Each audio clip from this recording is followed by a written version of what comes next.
স্বৰবাদন উপস্থিত জ্যেষ্ঠ সতীৰ্থ সতীৰ্থ সতীৰ্থ শিক্ষাগুৰুসকল ছাত্ৰ ছাত্ৰীবৃন্দ শুভাকাংক্ষী ৰাইজ উদ্যাপক সমিতিৰ কৰ্মকৰ্তা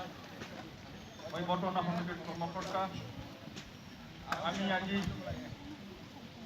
ডিব্ৰুগড় মিচিং উচ্চতৰ মাধ্যমিক বিদ্যালয়ৰ প্ৰাক্তন ছাত্ৰ ছাত্ৰীৰ ঐতিহাসিক মহামিলন আজি আমাৰ প্ৰথম কাৰ্যসূচীতে পতাকা উত্তোলন এই পতাকা উত্তোলন আমাৰ দেশ কনিষ্ঠ ভাতৃ ভক্তিবৰ্তী সতীৰ্থবৰ্গ ছাত্ৰ ছাত্ৰীসকলক